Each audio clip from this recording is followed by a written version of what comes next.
Good morning, everybody, and welcome to the morning routine. It is Thursday morning, April the 5th, 2018, episode number 319. So glad to see you here this morning. I hope that your week has been going well. I hope your hump day was with a very low hump. It was humpless almost. It was like just a stream right through. It wasn't like this tough day that you just had to push yourself through, you know? I hope it went well. So my day was exceptional, very busy work day. And then I learned something kind of cool yesterday. Went into had to go to a magistrate's office for something that they were doing there, and I wasn't in trouble this time, which is good. It's been a long time since that's happened, which was really nice. It's kind of refreshing. In fact, I said to my wife, "Isn't it nice to walk in here and not be in trouble?" And she was like, "Yeah, I guess." So anyways, went in there, and while we were there, I'm talking to the magistrate, and he shows me this computer that he uses. Good morning, Sarah. And the computer that he uses, they stream live into the prisons as they're arraigning people who have been arrested and are sitting in a prison. Instead of the magistrate having to drive to the prison to do it, it's like a FaceTime per se, but he can see into the large room, and then the prisoner can see the magistrate as they're being arraigned. And he shows me that as he's talking to these guys, that sometimes while he's looking at the file, he slips a little button over, and the button covers his camera, and it makes the screen on the prisoner's side look totally black, as in like nobody's there. And he says that's when he gets to see some of the most entertaining things. He said because he's looking, he can see, they don't know he's there anymore, but he can see a room with prisoners in it and the one person sitting in the center, and they think nobody's there. And they start having their natural conversations and talking the way they naturally would be. And he says, I see a prisoner in front of me who's crying one moment, and then he doesn't think I'm there, and he's laughing and talking like crazy talk with his buddies in this room. And he says, and that's when I get to see what's really going on. He says, I don't do it intentionally. It just happens that way once in a while. And I thought, isn't that funny? But what a great picture it is about who we are as people as well. We may not be prisoners with a magistrate, kind of creeping on us, or not creeping on us, but you know what I mean, right? But who are we when nobody's looking versus when people are looking? It's a great question. I love it. And I have to tell you, after years of being two different people, as growing up through my youth and then into my, early 20s or whatever, it is so refreshing to be open and honest and work very hard to be the person that you want to be 24 hours a day, every day of the year. So I strive for that, and it is a different change than back in the day when you heard a siren, you're like, oh, are they coming for me? I hope not, right? So, but anyways, little personal story and kind of cool. So I hope you guys are doing well. Thanks for being here in the morning routine so early in the morning. And as you know, we are on Facebook Live. We're on YouTube. We are on all the podcast platforms available. And of course, you can read all the articles that I share on themorningroutine.live. Yes, that's a fact. Point of interest. Did you know that Queen Elizabeth II is a trained mechanic? Yes, this is a true fact. This isn't fake news. True fact, which really is like humble pie for me because I don't even know how to change brakes, and the Queen of England knows how. Like, what does that mean? I don't know, but let's not dig too deep into that because I probably won't like what comes out of that. So anyways, on we go. I do have some stories here for you this morning, of course, and I'm excited to share with you. This one is like a brain twister teaser thing. I'm going to share this story with you.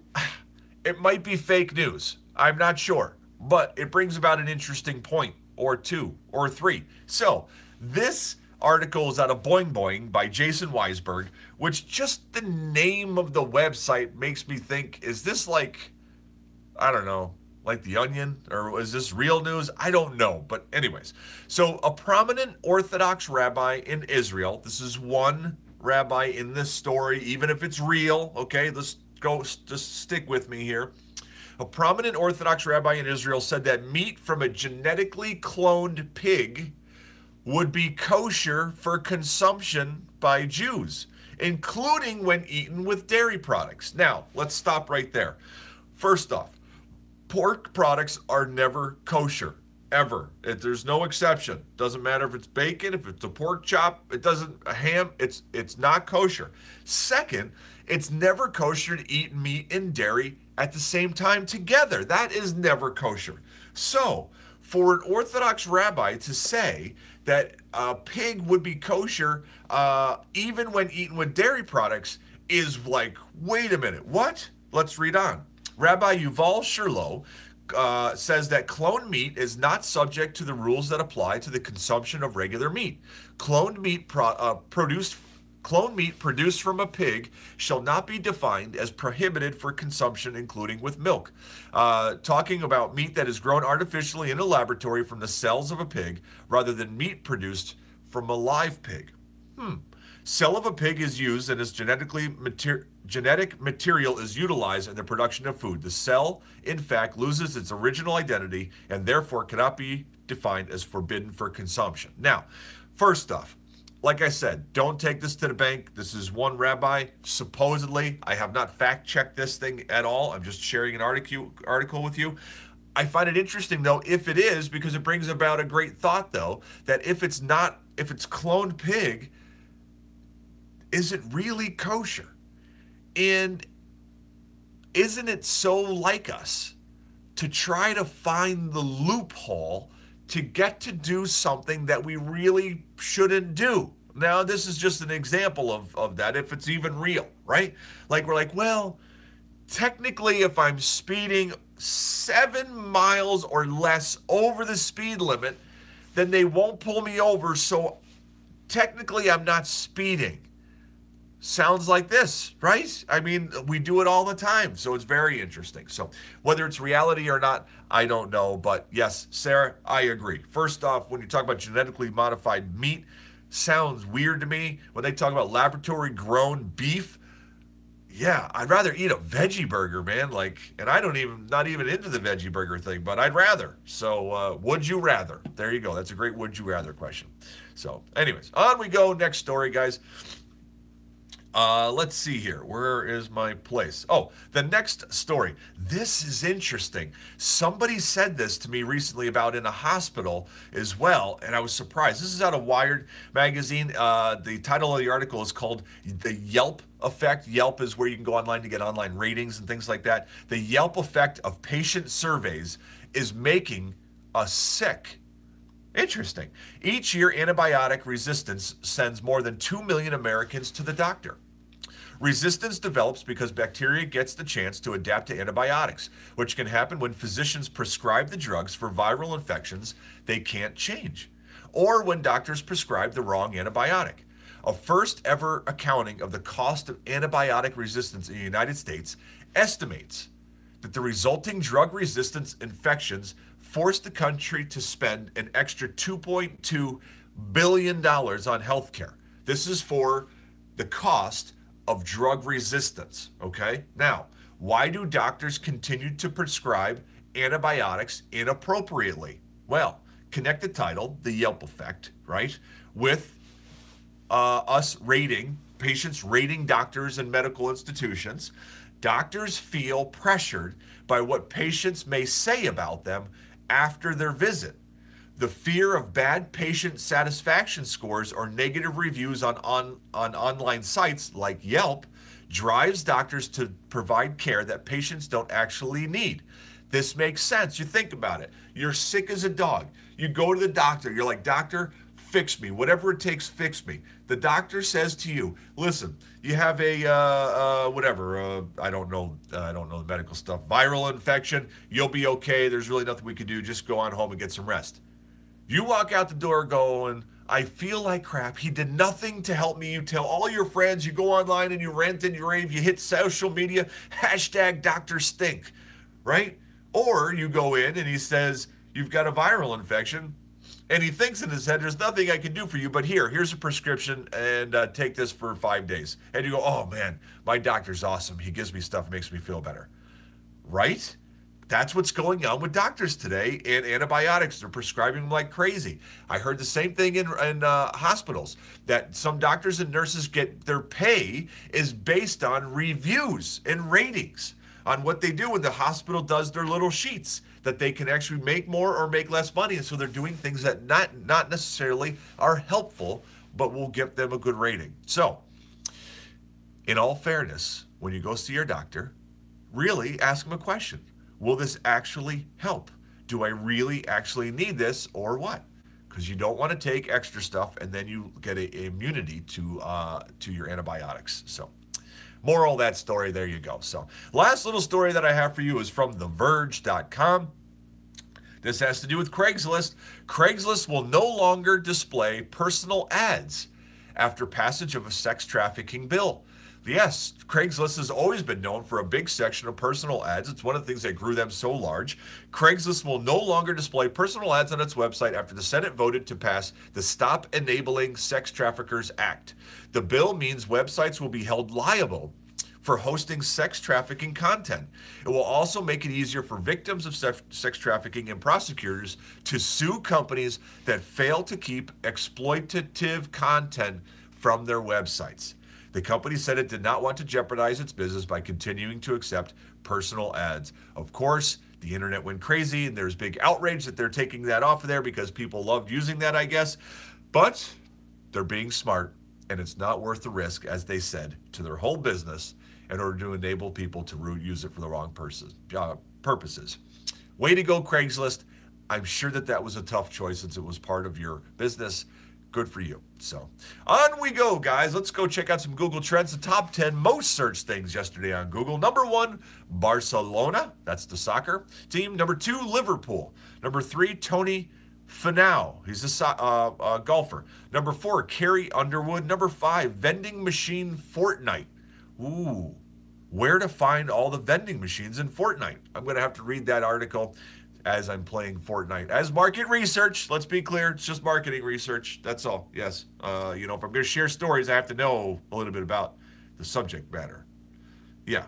Number 6, RG3. RG3, that's a football player. He signed a contract in Baltimore. Number 7, Shohei Ohtani. That's a baseball player. Number 8, the Mets. Actually, it was just Mets, not the Mets. Number 9, Jack Nicklaus. Yes, he played around the golf yesterday, as today starts the Masters. He did yesterday. And number 10, Ronaldo bicycle kick. Ronaldo is the soccer player. And, of course, everybody who watches soccer loves a good old-fashioned bicycle kick for a score. So there you go. That's the top 10 most searched things yesterday on Google. On we go to some trending news that's going on out there. Let's see here. AMC Theaters to open Saudi Arabia's first movie theater. That sounds kind of cool, right? Nice. Next, we have Tony Finau. Tony Finau, we heard that on the Google. Injury update. Number 34 golfer in the world dislocated his ankle and still plans to play in the Masters. Wow. Then we have the CDC. Drug-resistant nightmare bacteria pose growing threat, the CDC says. This kind of goes right back to that article we just shared about antibiotics and about drug resistance to antibiotics, right? So this is what's going on right now. Mexico-U.S. border. Trump signs order to send troops to U.S. border. What else do we have here? I had some over here. Tiger Mania returns to the Masters. The Masters starts today. Tiger is playing, and he just shows up and things get exciting. It's kind of fascinating, you know. Walkouts roll on for Oklahoma educators. They're still walking out of their jobs and striking over there.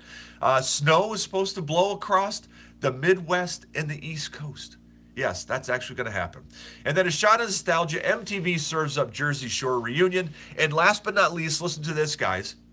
Bed Bath & Beyond is taking your Toys R Us unused gift cards if you have them, but only for a few more hours.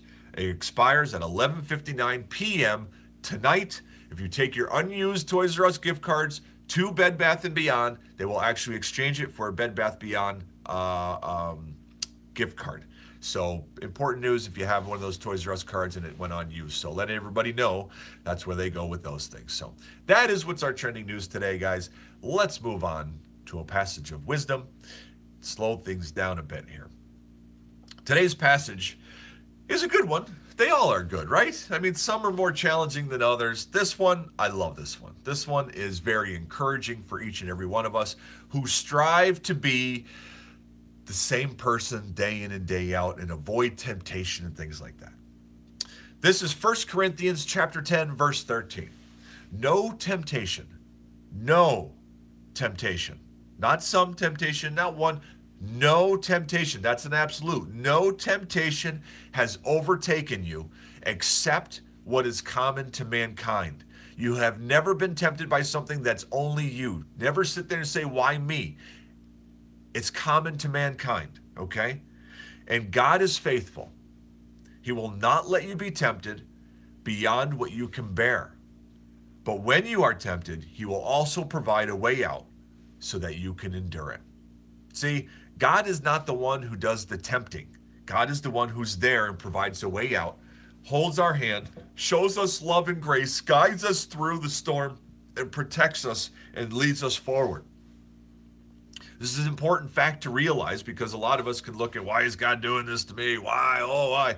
Well, you know, it's not him doing it to you. But no temptation has overtaken you except what is common to mankind. Whatever you are going through, whatever temptation you are having a struggle fighting, whatever it may be, that thing that you know that you shouldn't do and you don't even want to do, but somehow it just keeps sucking you backwards into it. And you're like, why can't I get out of this? Why do I have to be? It is common to mankind. God is faithful. He will not let you be tempted beyond what you can bear. You can bear it. You can break free of the temptation. You can get away from it. And when you are tempted, he will also provide a way out so that you can endure it. Look for what that way out is that he's providing you when you're trying to break free of something that keeps sucking you back. And you will find it. And he will be there for you. Great passage. I love it. Let's pray. Let's get this day started. Father, good morning. Father, thank you for today, this Thursday morning. Another fresh day for each and every one of us to open our eyes, to think about the day ahead, about the things that we want to get accomplished today, and to get ready for a day of living life, enjoying a day that not everybody gets to have. No matter how bad this day is, at least we get to live through it. God, I hope that today is not one of those bad days, those challenging days that bring struggles. And sometimes at the end of the day, we're like, man, I just want to put this day behind me.